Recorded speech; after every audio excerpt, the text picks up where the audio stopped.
The one team that has turned it around, Cole, is Duke.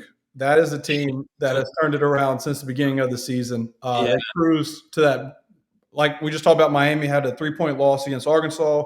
Granted, they were without Nigel Pack against Duke, but Duke won 89-54. Miami's defense, I see why Larinaga retired after a few games. He was like, hey, you guys aren't listening to me. You want raises, and we were ranked like 330th in Ken Palm defensively. Like, I know no. it's a crazy dynamic college basketball right now. It is crazy too because it's like I'm still stuck on 2023, and it's like they just made like they're just fresh off a Final Four in my eyes, and it's like now he's just gone.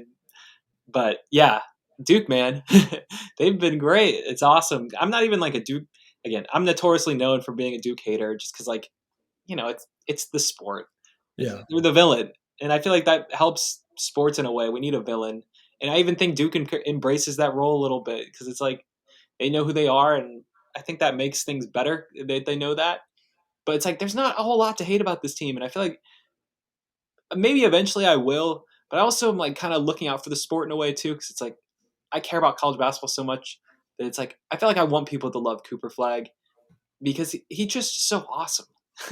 He is. He is.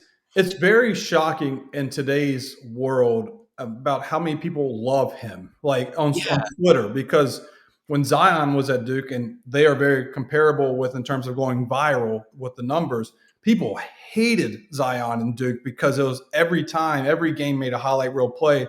SportsCenter mentions were blown up about please tweet about something else, and it happened when the Zion blew his shoe. That was national news for like a month. I And know. Like people were like, "Is he going to sue Nike?" yeah, Yeah, it was like it was crazy. It was a really crazy story.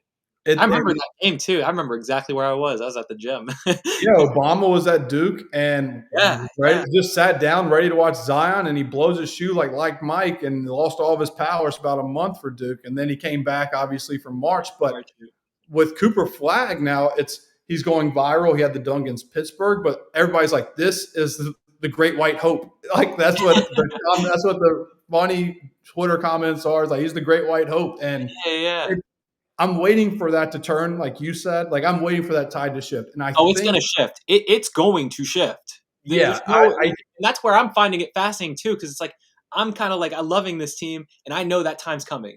And but it's like weird too, because like I don't really dislike Khan either, because it's like Khan kind of fits into that stereotype a little bit. It's like he mhm. just went off against in Miami game, like he had what like 26 points, and like he was just draining everything from three. So it's like the villain role is going to come for them, but it's like they haven't hit that yet. So it'll be fun to see. Yeah, I think like I was going through it. I think it has to be during or after the first Duke UNC game. That's Yep. where the Yep. title shift that the people that don't like Duke in general will pull for UNC to upset them with UNC having a slow start. And something's going to happen in that game. It's going to be either a hard foul or he's going to hit a bucket and talk crap to the crowd, and people are going to flip all out. It's gonna And be great. going to be something that's going to change the tide and the narrative with him, because it is crazy. Like he's a white hooper at Duke that talks crap. That never works Yeah. publicly for anybody. It didn't work for Leitner, Reddick, Grayson, and now he does it, and everybody's like, "Oh, this dude he's a bad mf'er." And It's now it's like, weird. when's it going to turn? And it's like I'm a historian of the game and I'm also very online. So it's like I pay attention to trends. He is not getting hated on. It is weird, but I also feel like he's not getting like enough attention too, because it's like I feel like the numbers he's putting up and the way he impacts the game, and he was doing it at like 17, and like even in the Team USA, like you remember like over the summer, like he was going off against Team USA, like against like you know, LeBron and like those guys. So it's like I feel like he's not even getting enough attention. This is where I feel like basketball just has like a weird. The marketing's just weird. It's all over the place. I don't really understand what's changed recently, but it's like I feel like that dunk of him on against Pittsburgh should have like maybe it was everywhere, but I feel like it should have been really everywhere. It should have been like everywhere. Yeah, no, I know what you mean. Like I'm also chronically online, so I'm accustomed to seeing that type of dunk go just media everywhere. Yeah, Even like the next the day, national news. That's what I'm talking about. Like I want yeah, to see that it can make because it's like we grew up with a different college basketball. And like especially, I mean, you're a little bit older than me, so like you grew up with like JJ, where it's like I grew up with like more of like the Jabari Parker, that era. So it's like I just feel like things would have trended differently back in the day. I don't know. No, Maybe there's I too much agree. going on online, and it's like sports just kind of get. I don't really know what the answer is, but I just know this. By the time Marches gets here, though, especially like watching how he impacts the game, I think this team is one better than the 2019 team. I don't know if you agree with that take, but I would prefer to have like if they played each other, I would pick this year's team. That's a fun debate, and I agree with you. Just because I appreciate R.J. Barrett, and he was really good at Duke, but he was a shot chucker, and he was not really efficient. When I just remember him going like 6 of 18 with like three crucial turnovers, and Zion wouldn't get the ball. That was like what happened against Michigan State while they lost Michigan State. It was we're going through Barrett and not Zion, and I could see that happening in that matchup where Cooper Flag he didn't break a sweat against Miami and 26 minutes, or not 26 minutes, I was Knipple, but Flag played 28 minutes and had 13.7 rebounds and 6 assists, like, and did not even try. Like, the guy, he started the game with like 4 assists on the first 4 possessions. Duke as a team had more assists than Miami had field goal makes. Like, this team is just clicking on all cylinders. Yeah, they are clicking. Like it's like defensively they're amazing. It's like usually that's like your problem with teams. It's like you'd think it'd be defensively, but not Yeah. this team. And they're just so like there's so much length and like Malawatch. I've been so impressed with him.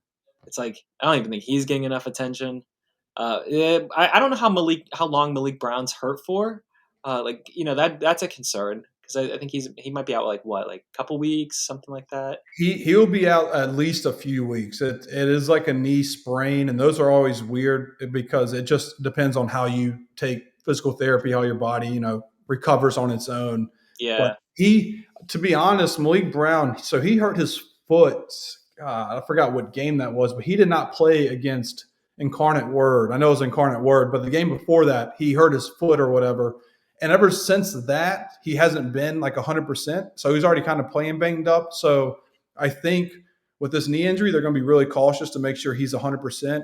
And the ACC is down, and I will ask you the same question I asked about Auburn because that is the popular question. But first, there's the one thing about the ACC; they have good centers. Like I'm drawing a blank on the guy's name for Kid Lyles for Miami last night. He had 20 points against Malawatch, and that is Duke's one weak. I will say it's Duke's one weakness now is the depth at the five because Malawatch only played an average of like 22 minutes a game before Malik Brown got hurt. The game he gets hurt, Malawatch played 32 and was gassed. His career high in minutes was 26 before yeah, that. that's the problem with him because they got to pace him because it's like Yes. he runs the floor so hard that like he can get yeah like you said. So that is He'll be that gassed. will be a little concerning with them.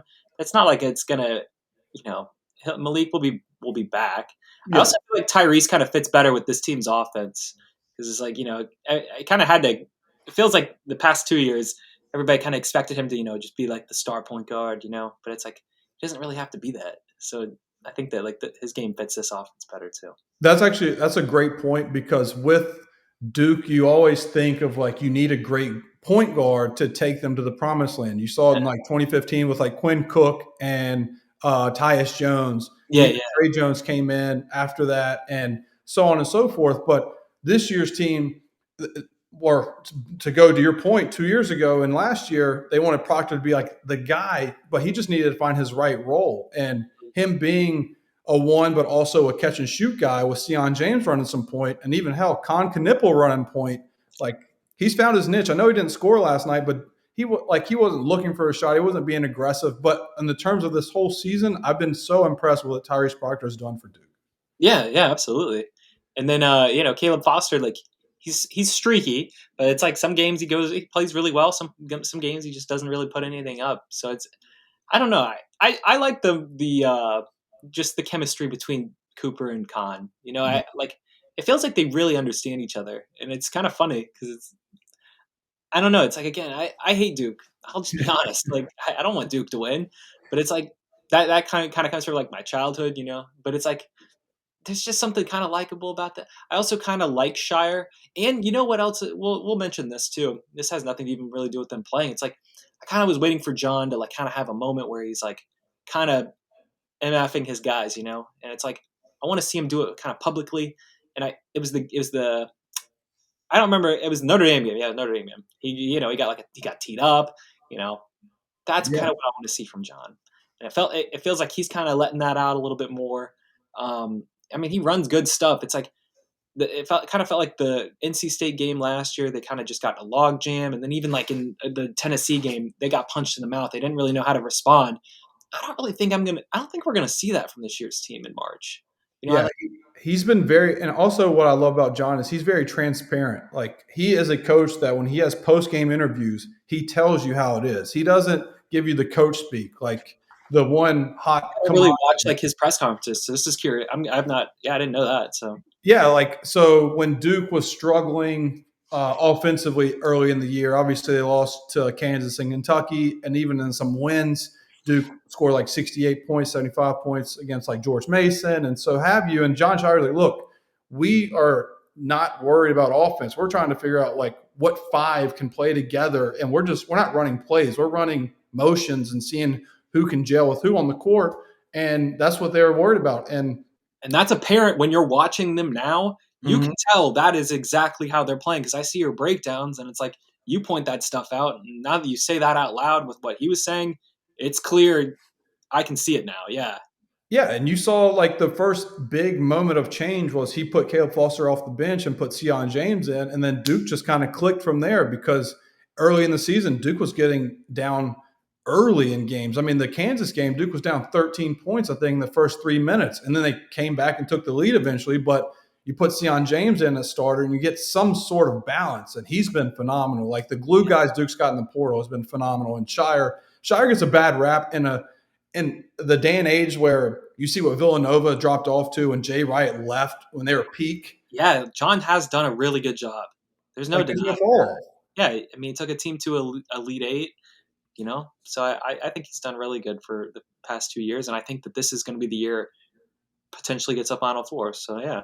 Yeah, and I to go back to your Duke hate, I think a lot of people have Duke hate, aka Coach K hate, because he was there for so long, and just the personality of Coach K publicly was never great. And so I mean, especially when ESPN started doing interviews for college coaches, and John Shire, Jeff Capel did it for him forever, and it was never Coach K talking to the reporters Oh, because yeah. Oh, my he God. was the That is guy. such a good point. I forgot that he did that. Oh, my. So I think it was Coach K. I think a lot of people are liking this Duke team. Again, the last 2 years, I know Coach K wasn't involved, but Filipowski filled the void of a Coach K. So Oh, there, yeah. So, like, yeah, team with Kyle. Like, I'm not going to cheer for Kyle. It's like he really is, like, exactly the Duke stereotype where it's like Cooper and Khan really haven't been like that. Like, they just kind of go out there and play really hard and they play fair. Like, I don't think that they're dirty players and they're both really good in different ways. So it's like watching really good basketball. It's like there's just not a lot to hate. And again, real quick, my Duke hatred stems from like the 2010 national championship. So it's like as a kid, it's like watching a Horizon League team make it. Like I just thought that was the crazy. That was why I fell in love with college basketball. It's like that's not something that should happen. So it's yeah. like watch them lose that. That really kind of broke my. That just started a bad. That was a So it's like, what can you do? Yeah, I mean, so you do have a little hate for Shire because of the Because he 2010. was on the Duke team, exactly. But So, as a coach, John hasn't been like too bad. So, but again, that's also subject to change, okay? Because that, like we're both talking about, we know it's going to happen. The flip will switch. It's just when's that going to happen? So, where do you think Duke will end up running in March? How deep do you think this team can go? oh, this is a national championship. Yeah, absolutely. Yeah. Do you think this is a Final Four bust type of year? Like, say Duke has obviously it depends on the draw, so they could have a very tough region. But like, if they, to me, to my point here, 2019 I view as a failure because you had Zion, It's there. Barrett, Reddish, Jones, and you don't. It's not a banner year, and what I mean by that is they didn't hang a Final Four banner. Like you're there to get the number one recruiting class to win a national championship Yep. or at least settle for a Final Four banner. So do you think this is a Final Four bust team? Absolutely. I would absolutely say that. Yeah, this is a Final Four bust team for sure. Well, Cole, dude, this has been great. I want to plug you in one last time. Where can people find your work? Yeah, well, on the little note here on the you can see Twitter account. That's where I'm just active every night on like college basketball. So I'll be doing that until obviously the Final Four.